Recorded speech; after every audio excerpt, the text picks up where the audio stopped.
Author's note. This video is my review of Godzilla vs. Kong, based on Godzilla and King Kong respectively, by Tomoyuki Tanaka, Ishiro Honda, Eiji Tsuburaya, Edgar Wallace, and Marion C. Cooper. Directed by Adam Wingard. Published by Warner Bros. And Legendary Pictures. Originally available on HBO Max on March 31st, 2021. Starring Alexander Skarsgård, Millie Bobby Brown, Rebecca Hall, Brian Tyree Henry, Shonoguri, Eiza Gonzalez, Julian Dennison, Lance Reddick, Kyle Chandler, Demian Bashir, and Kaylee Hoddle as Gia. Rated PG-13.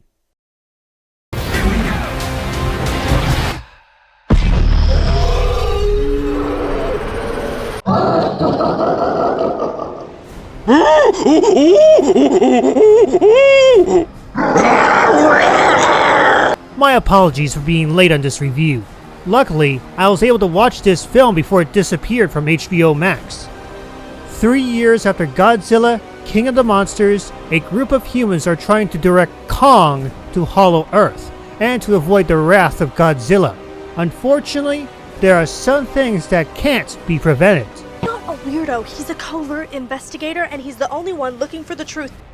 At first, I didn't care for the story of Madison, Josh, and Bernie, mainly because of the idea of following a conspiracy theory and the kind of trouble these three were getting themselves into. But as their part of the story went on, I became a bit more interested in this tale, seeing the dark side of Apex Cybernetics and their CEO Walter Simmons, and not to mention the revelation of Mechagodzilla. No wonder Godzilla was angry. We need Kong. The world needs him. But I wound up liking the main story more than I did the side story.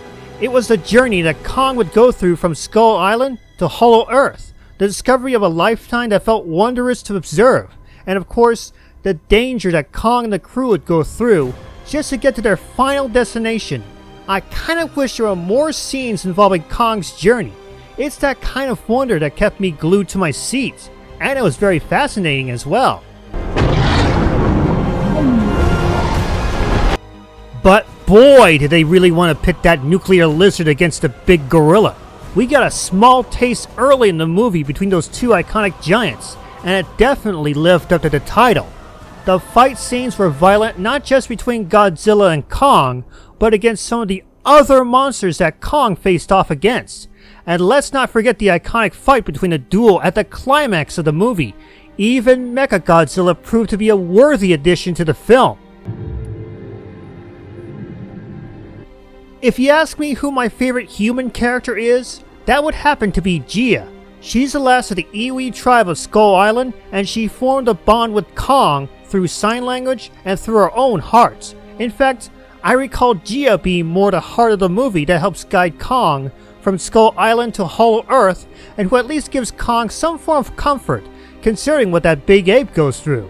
And that's saying a lot from a little girl who can't even speak. When I saw those kids, those detergent pods, I didn't know they were gonna eat them.